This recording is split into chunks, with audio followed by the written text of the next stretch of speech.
If I could have your attention here in the media center and up in the press box, we will begin our post-race media availability for the 60th annual Daytona 500. We're joined by tonight's third-place finisher, Denny Hamlin, driver of the number 11 FedEx Express Toyota for Joe Gibbs Racing. Denny, wild finish to this race. Please walk through those closing laps from your perspective. Yeah, I mean, definitely put ourselves in position on the final restart. You know, it was a debate on the radio which lane to choose. Obviously, doing this long enough that I know that it's made or break by the 5th and 6th place drivers. It's not really who's directly behind you. And I looked and felt like the 21 was probably going to be one of the best pushers. I felt like I saw how strong his car was. You know, and so we try to get on the radio and get, you know, the 37 behind us, the 21, to try to buy in on, you know, whatever line gets organized the most is going to win the race. And not necessarily line, but those are the cars that's going to battle out for the victory. And we had full commit from the 37. He stuck with us. But when the 21 bailed, it just messed up the inside line, and you know, the outside line prevailed at that point. So just 50-50 coin flip, and chose the wrong lane. Honestly feel like there was nothing else I could have done, just made a different decision there on lane choice. But you know, heartbroken for Eric, excited for Austin, disappointed for myself.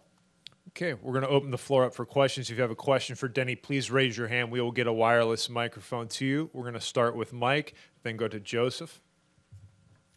Mike Kimber, USA Today. Denny, are we at the point with these cars and these tracks where a wreck, in effect, is going to win virtually every race? And if so, is that okay? A wreck will win. A wreck will produce the winner in some way or other in the last couple laps.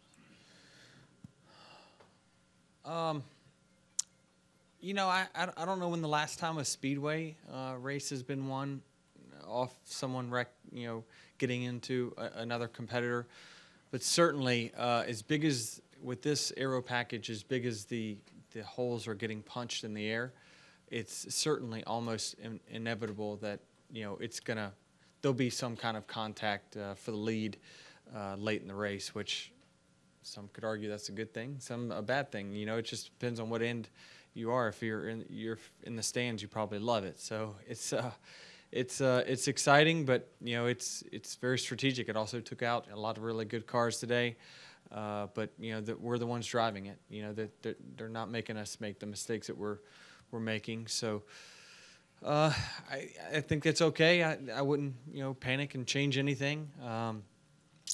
Really didn't get a good enough view of the final wreck with the 10 and the 3 to really comment on whose fault, if anyone's fault. It's, you know, could be just a racing thing. You never know. But definitely we weren't going to win it at that point unless, you know, they took each other out. So tough day for us. Started really great, ended really great. You know, bad finish. Go next to Joseph. Joseph Walken, frontstretch.com. After your wreck at the end of the race, Bubba Wallace said you need to take some Adderall. Do you ever respond to that, and what's your take on what happened there? I blew my right front tire out when he came down and side drafted me, so I didn't have any control of my car, because when he came down there, I was just on the yellow line. Nothing I could have done, and it blew my right front tire out with his fender. Any additional questions for Denny Hamlin? Denny, thanks for joining us. Good luck next week in Atlanta. Thank you.